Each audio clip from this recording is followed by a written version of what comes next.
Bonsoir à tous. Info politique en direct sur Télé Créole. Ce soir, nous parlons transport des personnes porteuses de handicap, un sujet sensible et complexe, et cela depuis des années. Complexe, voire même parfois incompréhensible, comme cette hausse de tarifs pratiquée sur le territoire de la CINOR. Le coût du même trajet est passé de 1,50 € à 25 €, une vraie aberration. Nous en parlons ce soir avec notre invitée, la présidente du Conseil général, Nassima Dindar. Bonsoir. Bonsoir. Comment un tarif de transport pour personnes porteuses de handicap peut passer de 1,50 € à 25 €? C'est une bonne question, mais une question pas facile à répondre parce que c'est un sujet très complexe.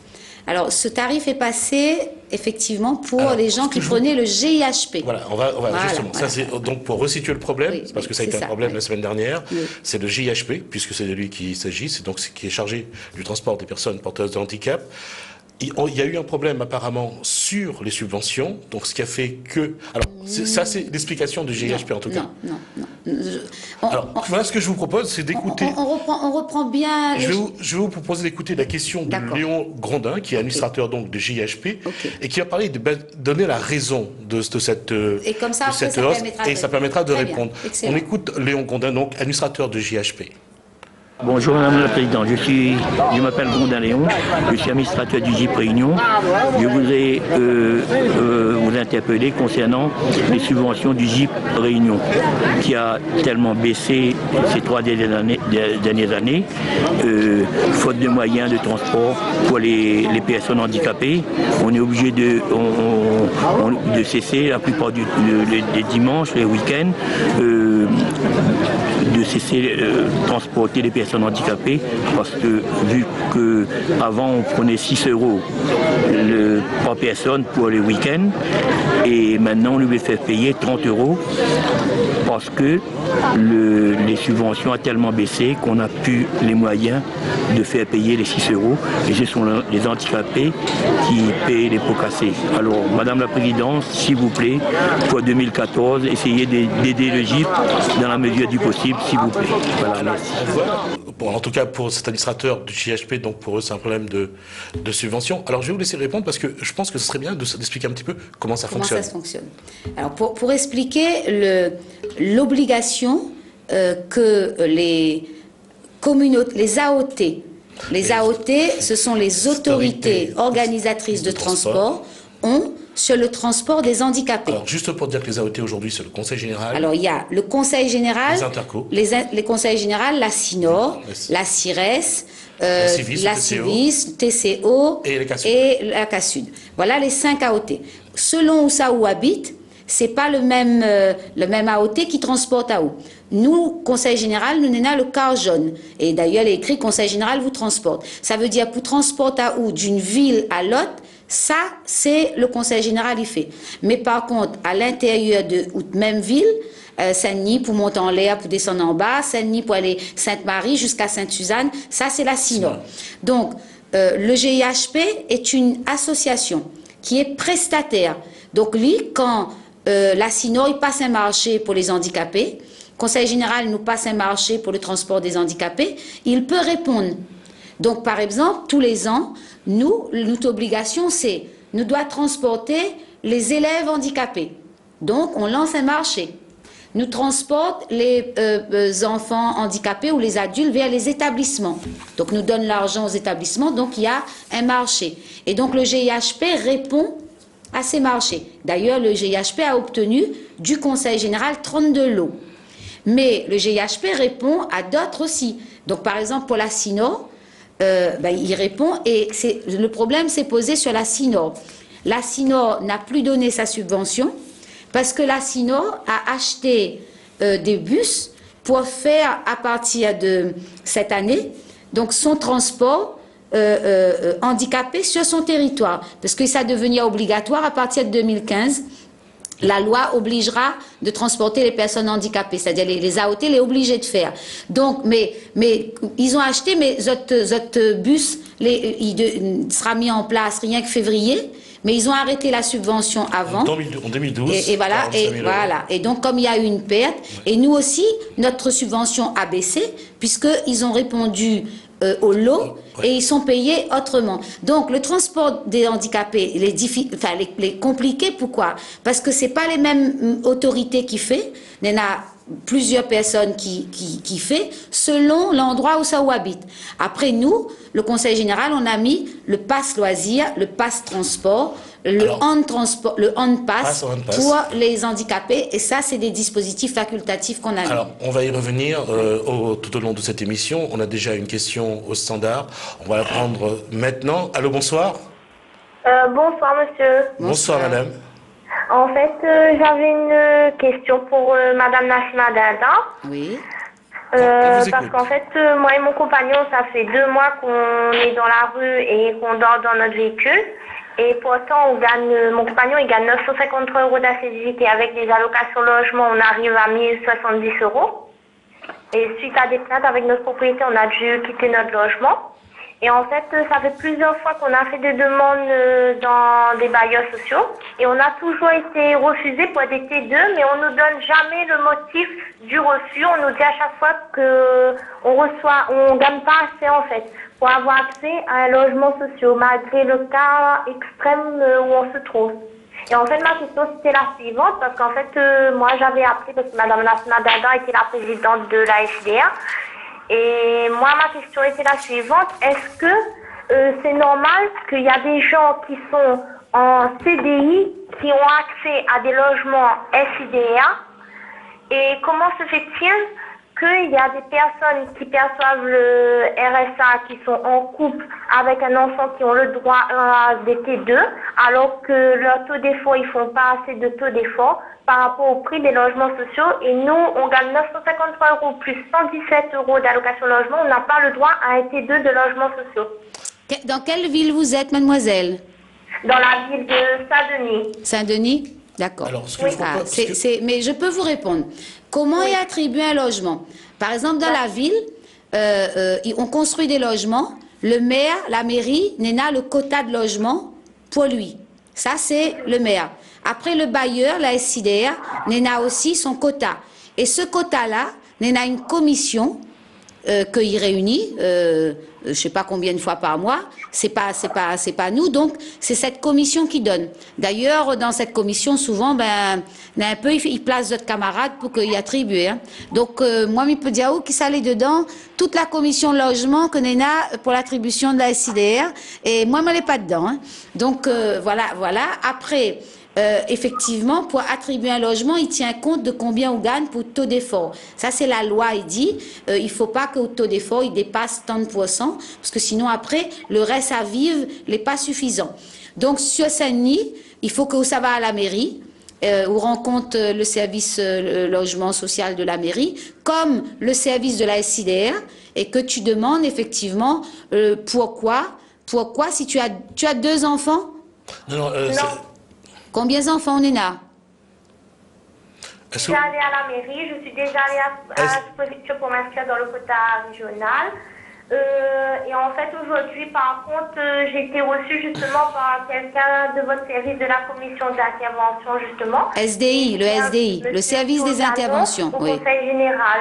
Oui. Et lui, en fait, parce qu'en fait, j'avais vu avec lui pour qu'on avait apporté les plaintes, des menaces qu'on avait, qu'on vivait dans la rue et tout ça, qu'on était SDF maintenant. Et lui, il m'avait fait un courrier qui était signé avec votre nom pour apporter à la CDR pour voir si on pouvait appuyer notre demande de logement. Oui, bien et sûr. quand parti avec la SIDA des Camélias m'ont dit vous pouvez avoir un foyer du pape ou de Nassima Dada, on n'en a rien à foutre, c'est nous la commission, c'est nous qui décidons. Et c'est vrai, c'est la commission qui décide, c'est exactement ça. Eh bien, celui qui vous a répondu ça est un malotru. Hein, vous lui direz que s'il fait partie de la commission pour attribuer des logements, il ne doit pas répondre les gens comme ça, c'est un malotru. Donc c'est vrai que nous, on fait des interventions, mais par contre, nous n'avons pas l'autorité pour attribuer des logements. Allez voir le maire, puisque comme on est dans la campagne électorale, peut-être qu'effectivement, il va bouger un peu pour essayer de donner sur le quota mairie. Mais c'est vrai que c'est la commission d'attribution qui attribue. Mais si vous avez fait une intervention au SDI, cette intervention sera envoyée aussi au directeur de la SIDR et à la commission d'attribution. D'accord. Donc, même si on est refusé, si on demande à savoir pourquoi le refus, c'est normal qu'ils nous disent pas pourquoi, alors. Non, ils sont obligés de vous dire. Non, mais m'en avait une question. Est-ce qu'on a des enfants? Non, on n'a pas d'enfants, justement. Ouais, parce que si tu avais des enfants, l'assistante sociale du Conseil général pouvait malgré tout intervenir parce que nous avons l'obligation de nous occuper des familles. Donc, il y a des possibilités. Par contre, si on la point, on ne peut pas. Nous, on a un quota de logement pour les personnes âgées, pour les personnes porteuses de handicap ou des cas justement de violence, mais avec enfants. D'accord, mais vous n'avez pas de quota pour les personnes qui sont en couple, qui sont SDF? Non, on n'en a pas. On n'en a pas. Il faut vraiment aller à la mairie. Vous pouvez saisir par contre les services de la préfecture si vous êtes SDF, parce que il y a une obligation de donner un logement à toute personne qui se retrouve sur un territoire. Cette question-là, on remercie cette personne d'avoir donc appelé, en espérant qu'il y aura une suite à sa demande. On va prendre l'appel suivant. Allô, bonsoir. Oui, bonsoir monsieur. Bonsoir. Bonsoir madame Dinda. Bonsoir. Oui, excusez-moi, je me présente. En fait, je suis Jean-Mathieu Taristas, je suis le secrétaire général de Génération Patriote 974. Oui. Et je suis le responsable de la Réunion TV. Je vous appelle parce qu'en fait, le président de Génération Patriote 974 vous avez contacté. C'était pour trouver des solutions alternatives pour la Réunion TV, ce que vous avez fait, parce qu'après on a été dirigé vers le service communication du Conseil général. Et en fait, le souci, c'est que, en fait, par la suite, on a essayé de recontacter le service communication, et en fait, on a un souci de communication, quoi, parce que je peux plus avoir accès à la personne. Ah, d'accord. Apparemment, c'est par Facebook. Ouais, c'est par Facebook? Oui, c'est par Facebook, exactement, oui. Et vous avez plus personne? En fait, après, je l'ai recontacté parce que j'ai eu le numéro de téléphone du service concerné. Oui. Et le service concerné ne voulait plus me passer le responsable. Alors, le responsable, c'est monsieur Luc. Oui, c'est exactement ça. Christian Luc. Je voulais rester un peu discret, oui, c'est ça. Voilà. Sinon, demain, vous envoyez sur Facebook, on vous enverra les coordonnées. Envoyez, sinon, appelez le 0262 90 30 35. Et nous, on passera à la commande pour qu'on vous donne un petit rendez-vous avec le service com. Hein? Laissez vos coordonnées au standard. Voilà. D'accord, mais je vous remercie pour tout. De Merci rien. à vous. Au revoir. Est-ce que nous avons un autre appel? Sur le handicap, peut-être? D'accord. Donc maintenant, on va revenir au sujet du jour, parce qu'apparemment, on l'a vite passé outre. On va revenir à ça, et sur plusieurs éléments. On va parler...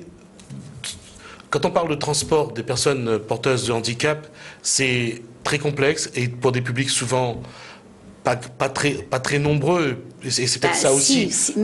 Malgré tout, il y a beaucoup de personnes porteuses de handicap à La Réunion.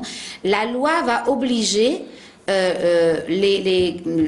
tous les transporteurs à pouvoir avoir des véhicules adaptés aux fauteuils et aux personnes porteuses de handicap en 2015. Donc pour résumer, qu'est-ce que je peux dire? Il y a différents publics à transporter. Alors déjà, sur ce que vous venez de dire là, pour ce qui concerne les rampes, d'accord. Voilà. On va écouter Antoinette Foucault, qui est donc troisième vice-présidente de l'association Handisport de Saint-Benoît, qui vous parle des rampes et des trottoirs, justement. On écoute Antoine Foucault, troisième vice-présidente de l'association Handisport de Saint-Benoît. Je m'appelle Antoinette Foucault et je suis troisième vice-présidente de Handisport de Saint-Benoît. Alors j'ai une question à vous poser. Pourquoi les bus ne sont pas adaptés de rampe vers les trottoirs pour les handicapés? Surtout sur Saint-Benoît, il y a un gros problème à ce sujet-là. Voilà. Alors là, la question c'est les trottoirs l'accessibilité et les rampes dans les bus aussi. Dans les bus. Ouais. Alors les nouveaux bus, mais c'est pareil. Donc chaque communauté d'agglo, par exemple pour Saint-Benoît, c'est la CIRES. Bon, ils font des marchés, les marchés pour 5 ans, etc. Comme nous, on fait un marché pour le quart jaune. Donc là, notre marché à nous, la fin arrive à terme. Et donc, la commande pour l'année prochaine, c'est que tous les bus devront être équipés avec la rampe, et puis même à l'intérieur avec les rampes d'accessibilité, et même pas seulement pour les personnes porteuses de handicap, mais pour les mamans avec les poussettes, etc. Donc nous, sur le réseau quart jaune. Mais la CIRES a commencé aussi à changer. La CIRES a commencé à changer les bus. Donc voilà les nouveaux bus qu'on vient d'essayer. On vient d'essayer là avec il y a quelques semaines. Ce sont les bus que nous l'a commandés pour qu'ils gagnent faire rentrer les fauteuils roulants, les poussettes, et puis aussi de quoi justement pouvoir poser les rampes pour que les gens puissent arriver dedans sans problème. Ça, ce seront les nouveaux bus que le Conseil général a commandé. Mais la CIRES aussi est en train de changer leur bus, et je sais qu'ils ont recommandé des bus avec accès pour handicap. Au fond, dans les années qui viennent, tous les transporteurs et tous les AOT, les communautés d'agglo, vont changer et amener progressivement l'adaptabilité aux normes pour les personnes porteuses de handicap. C'est tout le bien que l'on souhaite. Donc ça, c'est les bus en milieu ordinaire. Après, les Nadmoun, ils ne gagnent pas à prendre le bus. Et là, il faut donc du transport à la demande. Et le Conseil général, par exemple, n'a aussi du transport à la demande. Parfois, de monde, il ne connaît pas. Il peut y avoir un petit minibus qui vient chercher à chez où. Mais seulement, il faut faire des réservations à l'avance. Donc, on sait par exemple qu'il y a plus de 600 personnes qui ont bénéficié du transport à leur demande depuis pour l'année 2013. Mais on peut être à plus. Voilà les numéros qui s'affichent. Si on veut un transport à la demande pour le réseau Car Jaune, hein, donc c'est le 0810 123 974. Hein, donc ça. Et donc pareil, voilà tous les services qui sont affichés à l'écran. Néna, le passe transport, ça c'est pour avoir donc les tickets qui te permettent de payer même un taxi, ou paye un taxi avec le passe transport pour un montant de 300 € que tu as pour l'année. Et puis le service transport du Conseil général. Donc n'hésitez pas si vous voulez aller d'une ville à l'autre. Ça dépend du Conseil général. Il peut y avoir du transport à la demande qui est pris en charge par le Conseil général. Alors justement sur ce transport à la demande, je demande au monsieur qui est au standard de patience. On vient de terminer sur ce... Ah, c'est une dame. D'accord, merci, c'est une dame. Alors voilà, là, il y a quelqu'un qui va poser la question, c'est Mazid Mohamed, président du comité régional handisport, qui va parler de l'indépendance justement. La difficulté qu'ont certaines personnes à avoir accès au bus, mais quand ils sont seuls. D'accord, on écoute Mazid Mohamed, le président donc du comité régional handisport. Bonsoir Madame la Présidente, je m'appelle Mazid Mohamed, je suis le président du comité régional handisport. Et voilà la question. Pourquoi les personnes à mobilité c'est réduite ne peuvent pas prendre le bus toute seule? Alors je vous pose la question, en métropole, dans tous les pays d'Europe, on prend le bus toute seule. C'est un point de réglementation qu'il faudra sans doute revoir, parce qu'apparemment en Europe c'est possible, oui, que ceux qui sont en mobilité réduite puissent rentrer dans le bus seuls, mais oui, aujourd'hui à la Réunion... En fait, nous, on prend en charge, par exemple, une personne en fauteuil roulant, il peut avoir accès au réseau Car Jaune gratuitement, et on rembourse jusqu'à 50%, on prend en charge jusqu'à 50% de son accompagnant. Comme les bus ne sont pas tous en accessibilité adaptée, ou même on n'a pas les écrans visuels pour les malvoyants ou sonores pour les malentendants. Donc il y a différents types de handicap. Donc on demande à avoir un accompagnant. Mais le jour où même les gares routières, les bus, où toute l'accessibilité, l'environnement pour accueillir un porteur de handicap en milieu ordinaire sera assuré. Donc c'est vrai qu'il faut arriver à ça. Il a raison, monsieur Mohamed. Quelqu'un pourrait, voilà, avec l'environnement adéquat, il peut voyager seul. Et ça vaut pour les élèves aussi, porteurs de handicap. Donc nous, on paye gratuit pour l'élève, et on paye 50% pour son accompagnant. Alors, on va d'abord prendre la personne qui patiente au standard. Allô, bonsoir madame. Oui, bonsoir. Bonsoir madame.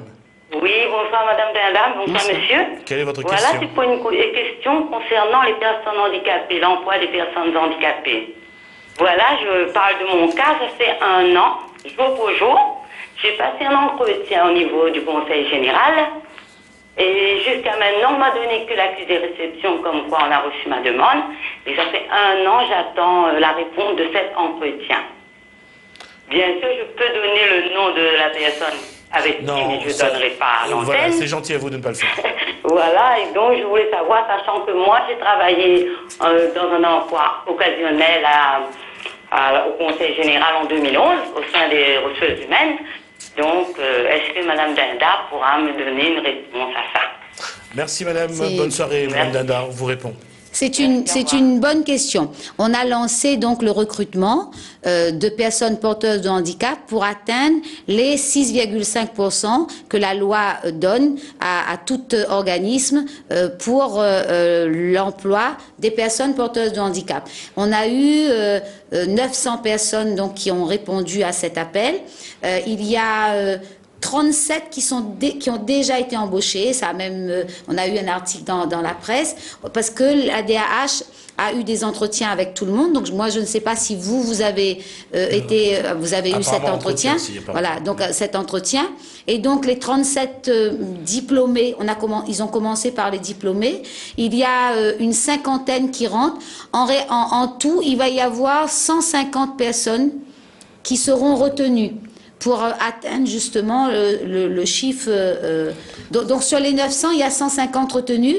Donc je ne sais pas si vous dites qu'il y a 37 qui ont déjà été retenus. Oui, il y en a 37 qui ont déjà. 113, voilà. Il reste 113, mais je sais que la DAH fait rentrer au fur et à mesure. Donc reprenez contact avec les services, n'hésitez pas, puisqu'il y a aujourd'hui une personne référente pour l'embauche des personnes porteuses de handicap aux ressources humaines. Bon, voilà. N'hésitez pas, tapez sur le site du Conseil général, vous aurez son nom. Le standard a pris les coordonnées, donc vous pourrez toujours donc suivre ce dossier. On va continuer sur le transport, parce que je disais qu'il faut aussi adapter, parce qu'il y a il y a différents handicaps, c'est pas évident. Et voilà, je vais vous proposer d'écouter Emmanuelle Boyer, elle est malentendante, et elle va vous poser une question qui est très particulière et vous allez voir, c'est pour ça que je vous dis que parfois il faut vraiment adapter en fonction du handicap de la personne. On écoute Emmanuelle Boyer. Oui. Bonjour Madame la Présidente, je me prénomme Emmanuelle Boyer. J'ai une question à vous poser concernant le transport. Est-ce que les transporteurs ont appris la langue sourde? La question. C'est une très très bonne question. Et en plus là, elle me donne vraiment des idées. Parce que dans la nouvelle DSP, la nouvelle délégation de service public, donc l'accompagnant... Juste une question, vous connaissez le langage des signes? Je connais un petit peu, quelques pour dire donc, bonjour. Ce qu'elle a dit, c'était donc, est-ce que les chauffeurs de bus ont appris le langage des signes? Non, mais non. Alors, et c'est pour ça. Je pense que les accompagnants sur le réseau Carjaune est assuré par des agents du GET, le GET et 974. Eh ben, j'écoute et franchement, j'ai déjà là en tête, vous m'avez donné l'idée de faire la formation dès maintenant pour 3 ou 4 emplois d'avenir sur le langage des signes, pour que sur le nouveau Carjaune, eh ben, nous puissions avoir des gens pour les malentendants. Non, c'est une très très bonne idée que vous me donnez, parce que je viens d'avoir plein de discussions sur la nouvelle DSP avec les services, et je n'avais pas pensé à ça. Donc, merci donc à Emmanuelle Boyer, et je tiens aussi à remercier l'interprète qui m'a permis donc de faire cette interview et de pouvoir poser la question donc à la présidente du Conseil général. On poursuit, et cette fois-ci on va parler, et on va rester sur le passe transport, parce que ce passe transport c'est quelque chose dont tout le monde parle, et là c'est Annie Amakouti du comité handisport donc qui va vous poser la question, et ça concerne, et vous allez voir aussi que là c'est parfois très pointu, et parfois il faut bien connaître la loi, donc on écoute Annie Amakouti du comité régional handisport. Bonsoir Madame la Présidente, je m'appelle Annie Amakouti du comité handisport. Le pass transport a été mis en place, bonne chose, mais un petit souci, les personnes qui sont en fauteuil roulant ne peuvent pas utiliser ces passes transport. Que peut-on faire? Merci. Vous voyez, ces petits trucs, pourquoi les personnes en fauteuil roulant parce qu'en fait, ne peuvent pas l'utiliser. En fait, le pass transport nous donne le chéquier aux gens pour qu'ils puissent payer le transport, mais simplement... Cette là en fauteuil, il faut des véhicules adaptés. Zotigan appelle un taxi, mais il y a très peu de taxis qui ont aménagé Et moi, je dis aux taxis, aménagez vos véhicules parce que vous verrez que vous aurez énormément de clients en fauteuil qui paieront avec le pass transport. Et donc, c'est vrai que c'est une difficulté. De la même manière, il y a des petits minibus, mais très peu de minibus ont donc l'adaptabilité. Alors, le GIHP, c'est pour ça le GIHP là prend plusieurs petits minibus et eux ils ont donc quand les personnes ils gagnent notre passe transport, ben parfois le week-end ils appellent le GIHP. Donc le GIHP fait aussi, parce que c'est une association, il fait aussi du transport à la demande. Mais il ne faut pas qu'il paye trop cher. Et les gens râlent quand il fait paye trop cher les déplacements. Oui, le problème, en même temps, voilà. Quand on voit que par exemple sur le territoire d'Assinor, c'est passé de 1,50 € à 25 €, c'est vrai que pour des gens qui ne gagnent pas beaucoup, c'est 25 € pour un déplacement. Ah non, mais on ne peut pas payer 25 €. Ça, c'est anormal. Mais je vous dis, ce cas-là, cette difficulté, c'est parce que nous avons un problème entre l'Assinor et le GIHP sur cette année. Avec l'Assinor s'est retiré effectivement puisqu'il met en place ses propres bus. Voilà. Ils vont avoir eux-mêmes cette délégation de service public. En clair, mais peut-être m'a dit ça à la fin. En clair, le système est quand même mal fichu. On va voir ça. Voilà, Il y aura une question tout à l'heure d'Olivier Magnan là-dessus et on pourra, apporter quelques précisions, quelques éléments. On va juste prendre la personne qui est actuellement donc au standard. Allô, bonsoir. Oui, bonsoir. Bonsoir, madame. Oui, c'est à moi, c'est ça? Oui, c'est à vous, madame. Posez votre question. D'accord. Bonsoir, madame Dindar, bonsoir, monsieur.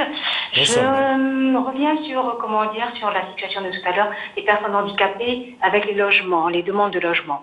Je suis très heureuse, madame Dindar, de vous entendre dire que les assistantes sociales, sont là pour aider les personnes handicapées qui sont à la recherche d'un logement, et que sur le quota du conseil régional, vous avez un quota de logement à attribuer à ces gens-là. Mais ça, ce sont, de belles paroles parce que je suis dans... la personne, j'aide une personne, un monsieur handicapé à 80% qui a 2 fils à sa charge, et ça fait 3 mois, depuis le mois de novembre dernier, je n'arrête pas de cogner de droite de gauche, que ce soit MDPH, que ce soit le GUT, c'est-à-dire vos assistantes sociales. Et dernièrement, vous savez ce que votre assistante sociale m'a répondu, madame? Elle m'a dit, effectivement, elle ne peut pas intervenir pour une personne handicapée, sauf s'il y a un enfant. J'ai dit, effectivement, ce monsieur a un jeune de 6 ans. Qu'est-ce que vous pouvez faire pour... Parce que ce monsieur vit dans une petite case vraiment insalubre. Vraiment insalubre, et d'autant plus avec le cyclone qui vient de passer là, il a eu vraiment peur pour ses enfants et lui-même dans cette petite case-là. Madame, s'il vous plaît, d'abord, est-ce que je peux vous demander où se situe cet habitat? Sur la commune de Sainte-Marie. De Sainte-Marie. Et donc, vous n'avez pas trouvé donc un logement salubre pour ces personnes? Non, voilà. Ce monsieur, voilà. Il est hébergé avec ses 2 enfants. Et la question, c'est, vous avez donc déposé des dossiers Il s'est adressé à la mairie, au CCAR, qu'il a trouvé un logement. Mais moi, c'est juste signaler ce que l'assistance sociale du GUT m'a répondu textuellement. Et cette assistance sociale m'a dit, elle ne peut pas intervenir parce qu'elle n'a pas de logement à donner à ce monsieur handicapé. Et elle m'a dit, elle peut intervenir uniquement lorsqu'il y a un enfant qui est en jeu. Comme vous venez de dire, madame Dindar, lorsqu'il y a des enfants. Et non, c'est vrai. Je lui ai dit, effectivement, ce monsieur a deux jeunes, 8 ans et l'autre de 6 ans, qu'est-ce que vous pouvez faire, madame? Elle m'a dit, vous savez, il n'est pas le seul dans ce cas-là. J'ai dit, mais ne serait-ce, madame, venez voir, s'il vous plaît, venez voir dans quelle situation est ce monsieur. Si je viens, ce n'est pas pour vous embêter, ni par plaisir, ni pour faire perdre votre temps, ou alors mon temps, c'est parce que vraiment, il y a une détresse. Et donc, malheureusement, lorsque j'entends dire que, voilà, les assistantes sociales sont là pour aider, et là, vraiment, sincèrement, pour cette personne qui est reconnue handicapée, 80%, personne, même la MDPH, que j'ai appelé à plusieurs reprises pour dire, venez voir la situation de ce monsieur, personne ne s'est déplacé, madame. Personne. Merci madame, merci pour votre intervention et merci pour ces informations. On vous souhaite une bonne soirée. Merci madame de parler de ce cas, parce que c'est intéressant ce qu'elle vient de dire. Oui, la loi est faite comme ça. Dans une commune, un SDF, par exemple, ça relève de l'État. Ou alors, s'il est sur la commune et qu'il est seul, même s'il est porteur de handicap, la MDPH ne lui donne pas de logement. La MDPH, une maison départementale de handicap, la loi lui a donné l'obligation de mettre en place des CDAPH pour reconnaître les droits de cette personne. Voilà ce que la loi lui donne. Et aucune MDPH ne trouve le logement pour la personne. Ensuite, la loi dit, si vous avez des enfants et que vous êtes en situation de précarité, ça dépend du Conseil général. Sur un territoire, malgré tout, si vous avez des problèmes de logement, vous allez voir votre maire, puisque, voilà. Donc, il n'y a pas de cohérence dans les politiques publiques. Et c'est vrai que la MDPH ne se déplace pas pour venir voir une situation de précarité d'un homme handicapé. C'est pas, les médecins de la MDPH viennent voir pour la santé, le physique. Ils se déplacent pour voir quel est le taux du handicap ou bien pour la compensation pour voir sa maison ou bien sur une demande de prestation de handicap. C'est la loi qui est ainsi. Par exemple, pour trouver un travail comme les handicapés, si on veut travailler dans le privé, il faut aller voir le FIP. Si on veut travailler dans le public, c'est l'AGFIP. C'est deux organismes différents. Donc oui, madame, il y a tellement de cas de précarité que les travailleurs sociaux font leur travail aussi. Mais tous les travailleurs sociaux, tous réunis, ne pourront jamais non plus... Sur la question de la dame, il y a le comportement, je dirais, de la personne. Oui, il y a le comportement. Oui, il ne faut pas, par contre, que les gens aient un mauvais comportement. Oui. Mais c'est vrai qu'on ne peut pas régler tous les problèmes et que, malgré tout, chacun essaye peut-être. Et après, donc, on la parle à moi de la précarité de ce monsieur. Après, madame, tout logement sociaux que les fait, combien les fait en bas pour permettre à une personne porteuse de handicap? Il fait bon peu l'étage, ou connaît bon peu bailleur social qu'il fait l'ascenseur handicapé ou? Donc, la point suffisamment de logements, mais sur toute la Réunion et même en France. La loi y oblige loge personnes porteuses de handicap, mais il oblige pas celle qui construit d'avoir le quota de logement accessible aux personnes porteuses de handicap. Et c'est pas l'assistante sociale, c'est pas ni le conseil général, ni même le maire. La loi y oblige, mais il n'oblige pas le bailleur social à dire, quand il donne à où l'argent public pour construire un immeuble, voilà le nombre de logements réservés et accessibles aux vieux moun. Parce que c'est pas besoin d'être handicapé seulement pour avoir des problèmes de mobilité. Hein. Quand on devient personne âgée, là, ben, parfois on gagne plus monte l'escalier. Et ben c'est tout ça qu'il faut remettre en cohérence. Et ces politiques publiques, il faut les croiser. Il y a plein de lois qui se juxtaposent, mais qui ne sont pas cohérentes entre elles. Ça vaut pour la Réunion, comme ça vaut pour la métropole. Et c'est vrai que les associations ont raison de râler pour mettre de la cohérence dans tous ces politiques publiques. De toute façon, comme je disais tout à l'heure, je veux dire, la difficulté, c'est d'avoir une vraie cohérence dans la stratégie, et on le voit de toute façon à tous les niveaux qu'il n'y a pas de cohérence. Déjà, rien que pour connaître tous les dispositifs qui existent. Oui, tout à fait. Mais moi, je vous dis modestement, moi-même, j'ai pris du temps pour connaître tous les dispositifs. Et même quand on passe l'information, les gens se noient. Enfin, pas plus tard que hier, j'ai eu une réunion avec le directeur de la MDPH. Et les gens ne savent pas, mais la MDPH, c'est celui qui ouvre les droits. Celui qui donne ou handicap, c'est pas ni les élus ni le directeur, c'est une commission, la CDAPH. Là-dedans, il y a des médecins, il y a des présidents d'associations. C'est pas politisé. Et on s'est rendu compte qu'il y a beaucoup de retard entre la demande qui est faite. Parfois, 6 mois, il y a du retard parce qu'il y a tellement de demandes. Et puis, il faut aller consulter, regarder. Donc nous, on essaye de mettre en place et de dire, il faut qu'au bout de 3 mois, un dossier, on puisse avoir une réponse. Oui, parce que ça, c'est le délai que vous êtes... C'est le délai. Oui. Et donc, chacun, on essaie de voir comment on avance. Mais c'est vrai qu'aujourd'hui, les personnes porteuses de handicap connaissent leurs droits. C'est aussi le lien avec ce fameux guichet unique à chaque fois qu'on essaye de... Qu'on essaye de trouver. Ils connaissent leurs droits. Et, madame, en 10 ans, la loi de 2005, c'est pas longtemps, hein. Et regarde le bond quand même qu'on a fait sur les droits des personnes porteuses de handicap. Et c'est largement insuffisant. Maintenant, il faut mettre de la cohérence dans tout ça et essayer de faire en sorte qu'on ne gère pas des dispositifs, mais qu'on gère une personne humaine.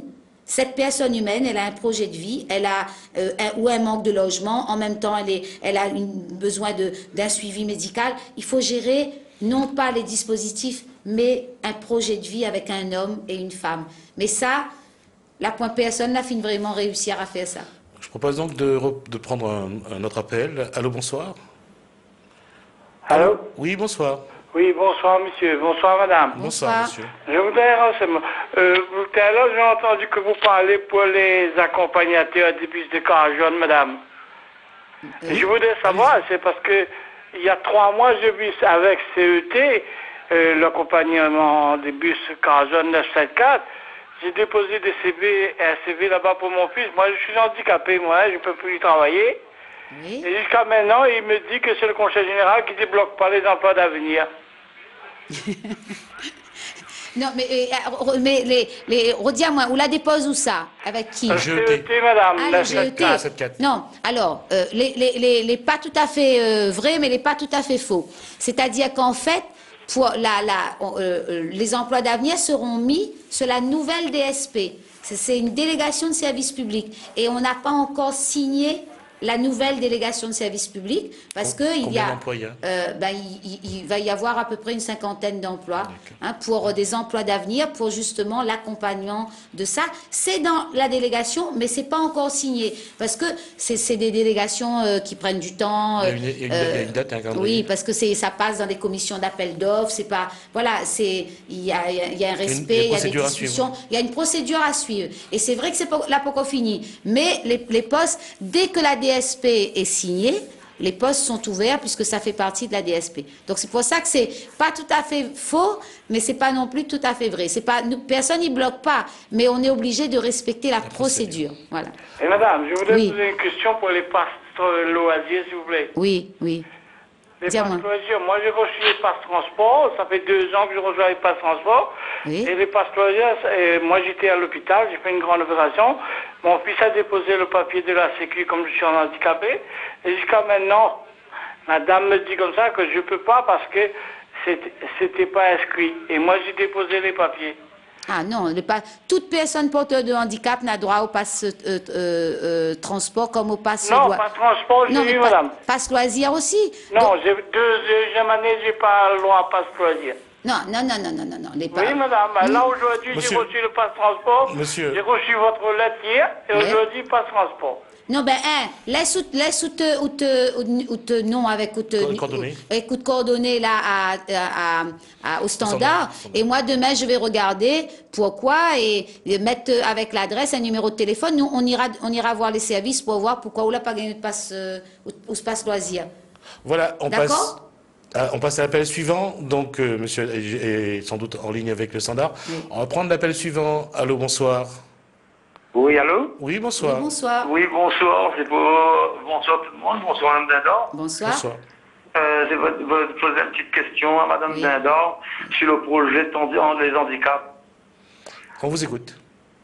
Eh bien, moi-même, je faisais des handicapés pour le Conseil général il y a longtemps. Il me monte un petit peu. Puis travaillait le président du Conseil général, enfin, la direction du Conseil général, il regardait les handicapés.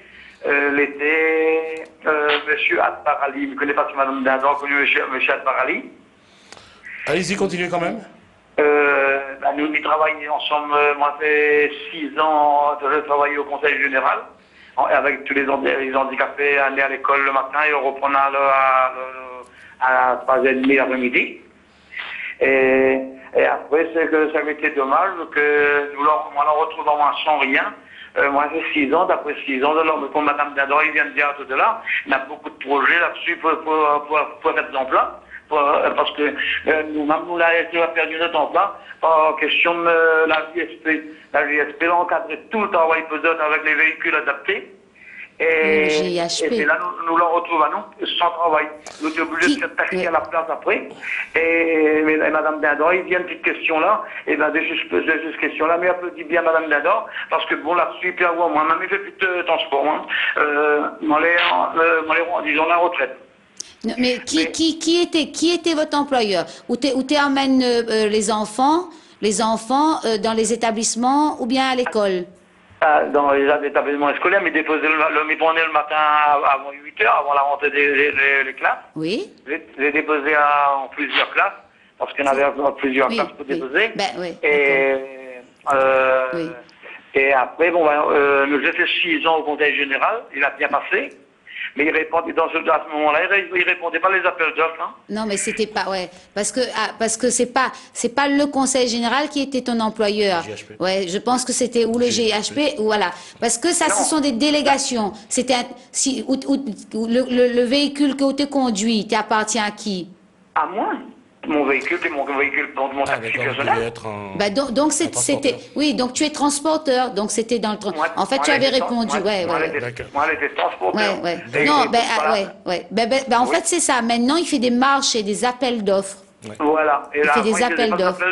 Avant, il comptait les kilométrages. Oui, c'est ça. Et maintenant aussi. Il passait, par exemple, moi, j'ai le secteur Saint-Louis. Il passait, par exemple, à Saint-Louis, Plateau Bouillave, Paul-Léo, ou dans tous les écoliers. Et il faisait le trajet, pour combien de kilomètres la veille, il payait au kilomètre. Mais il est toujours comme ça. Il paye toujours le transport des enfants au kilomètre. Après, il paye à une partie pour le nombre de temps que vous attendez. Par exemple, une demi-heure d'attente, donc il y a des suppléments. Il y a toujours un tarif. Le tarif existe toujours, il est réévalué tous les ans. Mais c'est payé au transporteur. C'est-à-dire que nous passe la commande. À ce moment-là, quand on y voulait faire adapter mon véhicule au ramassage handicapé, moi, on aurait le moyen de faire mon véhicule comme tout le monde. Moi, on aurait avait 7 places, sinon on aurait adapté au véhicule avec les rampes, comme vous disiez à la télé, tout à l'heure, je voulais en entendre. À mettre les rampes, et puis le véhicule était adapté handicapé, nous aurions continué de faire les handicapés. Mais pourquoi la l'USP, on l'a encadré, on a repris tout le travail que vous êtes. Le GIHP, le GIHP. On retrouve à nous sans travail après la GSP. D'accord. Maintenant, je comprends. On comprend votre intervention. Attendez, laisse-moi finir si vous permettez. À la place de la GSP, nous aussi, nous aurions bien gagné, nous avions le moyen ensuite faire les véhicules, acheter un véhicule adapté. Faire venir un véhicule adapté, complètement dans les normes. Monsieur, attendez, non, on va arrêter là votre intervention. On va répondre à votre question. Oui. Merci. Bonne soirée à vous. Merci bien, merci Madame Nadon. Merci monsieur. Est-ce qu'on est là ou licence taxi? Non, moi, on a la pointe, c'est ça. Voilà, c'est ça. Maintenant. En fait, je comprends. Les gros viennent bien moi, mais il parle un petit peu pour les emplois de l'avenir. Il y aurait encore beaucoup de travail à faire là-dessus. Il y aurait beaucoup de travail encore, il y aurait beaucoup de choses à améliorer des emplois, à améliorer des transporteurs. Il y aurait beaucoup de choses, mais comme la GSP l'a encadré toute la prix et toute pesante, c'est dommage. Merci pour votre intervention. Non, je comprends. Et merci, monsieur. Bonne soirée à vous. Bon, effectivement, en fait, je comprends ce que le monsieur dit. Avant, il était transporteur indépendant et on passait la commande du transport des élèves avec lui. Ensuite, je suppose que le marché, les renouvellements de marché, parce que la loi encadre tout, etc. Donc, on doit des appels d'offres, les réponses, etc. Donc, c'est le GIHP qui a reçu effectivement 38 lots pour le transport des élèves handicapés et des adultes vers les établissements. Donc ça représente un montant d'1,8 million à peu près. Et nous, donc cette année, par exemple, on a donné 1,8 million à peu près au GIHP pour ce transport-là. Et ils ont eu 260 000 € ou 250 000 €. Hein, donc, je vais vous donner le chiffre exact. Ils ont eu 200... Alors, on avait vu que donc cette année. Donc c'est vrai que avant, on avait bon peu de monde qui travaille et maintenant, quand c'est par lot, c'est... Voilà, quand c'est par lot, c'est ça. C'est clair que ceux qui ont plus de moyens réussissent le... C'est vrai, ce sont les gros qui sont mieux placés pour répondre aux appels d'offres. On va répondre aux questions des autres personnes qu'on a rencontrées, donc... au tampon, lors de la journée citoyenne donc du tampon. On va parler d'abord des élèves, justement, puisqu'on parlait des élèves, des étudiants, des élèves porteuses de handicap. Alors, leur transport, ça reste aussi un problème. Et je vous propose d'écouter la question de Joël Arthur, qui est vice-président de la Fédération des associations de parents d'élèves, qui va parler donc, qui lui est responsable donc de la section handicap, qui vous pose la question suivante. Bonsoir Madame la Présidente, Joël Arthur, je suis le vice-président de la Fédération réunionnaise des associations de parents d'élèves, donc au département handicap, scolarisation handicap. Je voudrais vous poser une question sur la négociation des contrats de transport concernant les élèves handicapés dans les écoles. Nous avons encore beaucoup de cas qui remontent concernant les transports scolaires, où les enfants handicapés ne sont pas totalement reconduit systématiquement au domicile. Pourriez-vous me dire pourquoi et pour quelles raisons? Alors, on revient à la question donc de Joël Arthur, donc qui est vice-président de la Fédération des associations de parents d'élèves, qui parle des élèves porteurs de handicap, et on voit que là aussi, le problème se pose. Et avant de répondre, je voudrais qu'il y ait un monsieur qui va vous poser une question assez pointue, c'est Rodolphe Brun, qui est responsable de handisport à Saint-Joseph, et vous allez voir, il s'agit d'un collégien, et vous allez voir que le problème se pose aussi à ce niveau-là. On écoute Rodolphe Brun. Bonjour Madame la Présidente du Conseil Général, voilà, je me présente, je suis Brun Rodolphe, responsable à Handisport Saint-Joseph. Et ma question c'était pour savoir, nous avions un jeune qui allait à l'école au collège à Vincent-Doux, et du jour au lendemain, il n'y a plus de transport. Parce que la ligne n'était pas rentable. Alors j'aimerais bien savoir, et maintenant je crois que c'est un taxi de 3 mâts qui vient le chercher pour l'amener jusqu'à l'école. Voilà, alors ma question c'était de savoir pourquoi on supprime des lignes et les transports adaptés qu'il n'y a plus, quoi. Ça c'est un cas d'école, si on peut le dire, et on voit que finalement c'est aussi un coût, le transport des personnes porteuses de handicap. En fait, c'est pas une question de coût. C'est une question d'organisation et de cohérence territoriale. Par exemple, tous les élèves qui doivent être transportés et ramenés à leur lieu de domicile. Seulement, parfois, quand il habite Léo, c'est le transporteur que la gagne le lot ou qui fait par morceaux. Il faut savoir une chose, mais c'est très intéressant les deux questions. Pour le premier cas, normalement, tous les élèves et tous les étudiants les transporter. Et le Conseil général nous la paye à peu près 4 200 000 € pour l'année 2013 sur le transport de ces élèves. Mais selon l'endroit où ça y habite, et selon le transporteur qui amène, parfois il peut avoir des ratés. C'est pour ça qu'il ne faut pas hésiter. Justement, dans le deuxième cas, on nous fait savoir que c'est le transporteur qui a arrêté de manière unilatérale. Voilà, parce que c'est lui qui te trouve que tu n'étais pas rentable pour lui. Mais comme il y a l'obligation pour nous de transporter ces élèves, donc même quand le parent transporte lui-même, nous remboursons le parent. Faut le savoir, hein. Par exemple, un parent, il a besoin d'amener son enfant au lycée, au tampon. Il prend sa voiture de Saint-Louis, il l'amène au tampon, et on va le rembourser au kilomètre. Et le Conseil général rembourse les parents. Oui, mais alors, donc, par exemple, là, le deuxième cas, je suppose que donc on a préféré mettre un taxi parce que là, il n'y avait rien qu'une personne ou 2 personnes, donc tu n'aimais plus un petit minibus. Voilà. Et donc, tout ça vous montre, et même moi je connais pourtant un peu les dispositifs, mais je trouve que c'est très compliqué et complexe.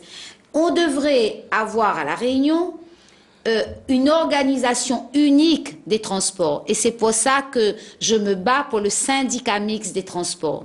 Pour que chacun et nous tous, on se dise qui transporte les élèves porteurs de handicap, qui transporte un tel, qui transporte tout ça, comment, une seule tarification, un seul montant. On ne change pas de transporteur parce que de l'interurbain ou de l'intra-urbain.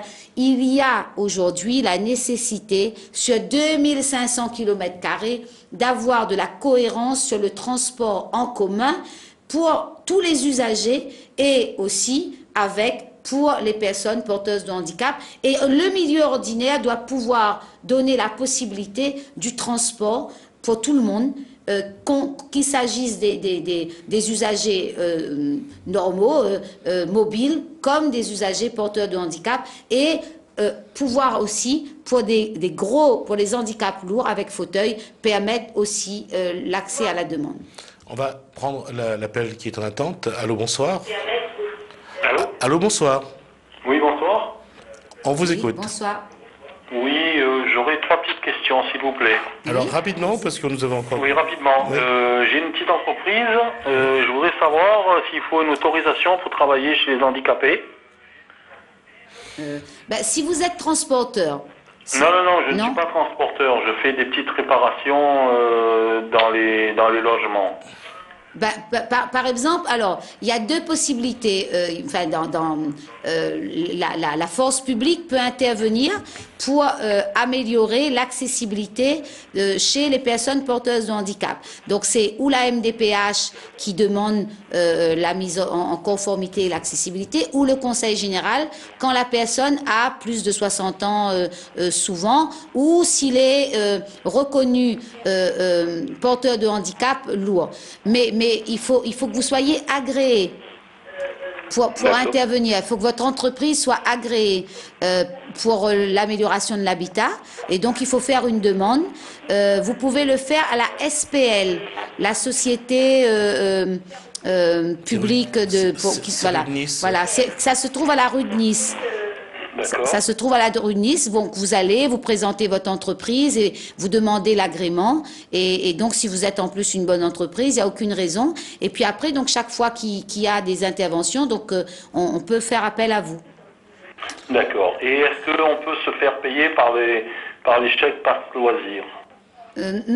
Pour l'amélioration de l'habitat, non. Non. Pour l'amélioration de l'habitat, d'abord, c'est lourd. C'est pas le passe loisir paye, par exemple, un loisir pour le cinéma. Quelqu'un veut faire monter à cheval, aller dans les Hauts dans un gîte, aller manger même une balade à cheval. Donc le passe loisir paye tout ça.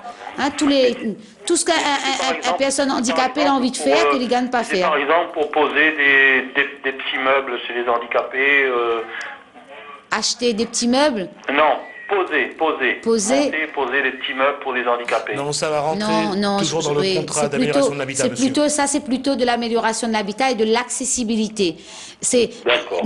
L'accessibilité est une chose et le loisir, c'est une autre chose. Donc un petit meuble, poser un petit truc, c'est plus de l'accessibilité. D'accord. Et troisième, dernière question. Oui, allez-y.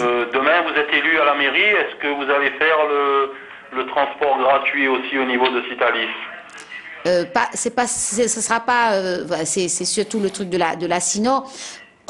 Ce qui est certain, demain, moi ne sera pas maire, mais moi l'a dit, moi sera dans une équipe et m'y veut occuper, créer non plus le centre d'action communale simple, mais transformer ça en une SPL où l'insertion et l'action sociale est mis en commun. M'apprendre mon expérience comme nena au Conseil général et m'a ramène là-bas et pareil, sur un territoire, sur une commune, est plus facile à faire que sur toute la Réunion. C'est-à-dire, il ne veut plus des dispositifs. Je veux qu'on prenne une personne humaine, on lui donne son carnet, qu'il s'agisse d'une personne précaire, d'un jeune en insertion, comme d'une personne porteuse de handicap, et on voit tous les dispositifs qu'on peut lui apporter. D'abord parce que ça sera source d'économie. Ensuite, parce que la personne aura un même interlocuteur et des référents. Et que dessus son carnet, il aura tout. L'argent n'est pas à la Réunion. Mais entre l'État, la région, le Conseil général, les intercommunalités, les communes, les MDPH, les associations parapubliques, les SPL, toute la bande IPA d'azote. Et vraiment, même un chien, il ne retrouverait pas ses petits. Parce que moi, je peux vous dire, j'ai cette expérience aujourd'hui. Au bout, ça va faire 10 ans que je suis présidente au Conseil général. Pour connaître tout ce qui existe, et bien parfois, même un élu, comme un agent, que l'est là depuis longtemps, il ne connaît pas. Parce que la loi évolue aussi. Parce que la loi évolue tout le temps. Si vous ne mettez pas où à la page et que vous ne regardez pas quoi, comment, si vous ne travaillez pas tout ça, on n'arrive pas à trouver de la cohérence. Et même moi, je continue à apprendre tous les jours. Hier, j'étais en réunion avec la MDPA, j'ai appris encore des choses. Et donc, oui, pour moi, c'est une obligation que sur un territoire, que ce soit sur de l'intra-urbain et Asseni avec Sainte-Marie, Sainte-Suzanne, parce que c'est le territoire de la Synorgie à ça, pour moi, le bus doit être gratuit pour les personnes âgées de plus de 60 ans. Nous, on le fait sur la territoriale. On doit pouvoir permettre aux personnes porteurs de handicap à revenus faibles de ne pas payer, c'est ce qu'on fait sur le réseau Car Jeune, de ne pas payer le bus et de permettre aussi à l'accompagnant, quand il veut avoir un accompagnant, cette possibilité. Et je vais vous dire, Saint-Denis est une commune avec 300 millions d'euros de budget annuel. La CINOR, c'est 250 millions d'euros de budget annuel. Et je peux vous assurer qu'on peut faire des choses avec des montants aussi conséquents. On va poursuivre et cette fois-ci, on va parler des sportifs porteurs de handicap. On va écouter deux questions à la suite. D'abord, Jean-Pierre Bidois, qui est président de la Ligue de sport adapté, qui va parler des tarifs excessifs pour le transport. Et on écoutera également Michel Priano, qui est dans une association sportive, qui justement regrette que ces coûts soient aussi excessifs, parce que pour les déplacements des athlètes, c'est difficile. Donc, on va écouter donc Michel Priano, d'abord Jean-Pierre Bidois, et après Michel Priano. Bonjour Madame la Présidente, je m'appelle Jean-Pierre Bidois, président du comité de la Ligue rayonnaise du sport adapté. Donc juste pour une petite information là, qu'est-ce que vous comptez faire vous par rapport aux personnes qui sont agréées au transport de personnes handicapées et qui appliquent des tarifs excessivement inabordables pour les personnes porteuses de handicap? Bonjour Madame la Présidente, voilà, je voulais une question à vous poser. Étant responsable, je m'appelle Priano Michel, responsable d'une association au tampon. Donc on a des difficultés pour les déplacements de nos athlètes le dimanche, pour les entraînements. Est-ce qu'on peut avoir une aide pour avoir un minibus pour ces jeunes, pour nos athlètes, pour ces déplacements à travers l'île et pour les entraînements? Merci. Deux questions en un. D'un côté, les tarifs excessifs. De l'autre, des moyens pour pouvoir déplacer les athlètes le week-end. En réalité, les deux associations reçoivent depuis plusieurs années maintenant, ça doit faire 6 ans ou 7 ans, des subventions du Conseil général qu'on n'a jamais diminuées, ni sur le sport adapté, ni sur handisport. Parce qu'on voit qu'au contraire, c'est un épanouissement pour les sportifs à mobilité réduite, et en plus ce sont de très bons athlètes, ils nous ramènent des médailles, c'est assez extraordinaire. Après, ces athlètes reçoivent aussi le pass transport et le pass loisir, mais malgré tout il y a des difficultés pour que effectivement on puisse payer des bus le dimanche. Donc si les communautés d'agglo pouvaient mettre en cohérence sur des déplacements spécifiques de leur territoire avec le réseau, ce maillage-là, avec les mêmes montants, vous verrez qu'on peut faire beaucoup de choses. Seulement, c'est la loi qui est comme ça. Nous pas chacun, notre délégation de service public. Si m'y rajoute, m'y préfère pas donner les montants, parce qu'on n'a pas le droit, mais par exemple, actuellement, la fini, mais là, sur le réseau Car Jeune, nous paye 18 millions d'euros à l'année. Prends tout ce qu'à l'année, la CINOR y paye, la CIRES y paye, la CIVIS y paye, TCO y paye, rien que sur le transport. Rajoute tout ça avec. On va voir les montants, mi-jure azote, que si nous, toute politique, nous mettons à nous, ensemble, une stratégie globale, ben, on a de quoi faire, amène de monde en week-end dans les hauts, gratuit. On a de quoi amène les sportifs, porteurs de handicap, gratuit. On a ou à bas prix, il y a de quoi faire, simplement chacun, on travaille dans notre coin et on a du mal, parce que nous faisons de la politique avant de faire du coopératif, nous faisons de la politique avant de faire du coopératif, et c'est pas le citoyen qui gagne. On va donner le dernier mot à Olivier Magnan sur la deuxième intervention là, donc c'est le numéro 2, donc la réalisation de nous passer donc Olivier Magnan numéro 2, donc pour en parler justement de stratégie globale. Ma question se pose à vous et à tous les présidents d'AOT. À quand la grande stratégie pour le transport, pour l'union de tout le monde, personnes handicapées, personnes valides? Voilà. Le dernier mot, je pense que ça résume. Je connais monsieur puisqu'il est venu à la présentation du syndicat mixte et il était président du comité régional du sport, et il y a vraiment à mettre de la cohérence. Eh ben, je souhaite qu'après les élections, chacun on puisse se dire, puisque ce syndicat mixte est créé, qu'on se met autour d'une table pour que pour tous les modes de déplacement et qui concerne tous les citoyens, eh ben, on arrive à avoir... Alors, est-ce que le syndicat mixte des transports, peut-être le syndicat mixte des transports des personnes porteuses de handicap, ou il faut un syndicat mixte? Non, un seul. Il faut un seul syndicat mixte. Et moi, je ferai des propositions.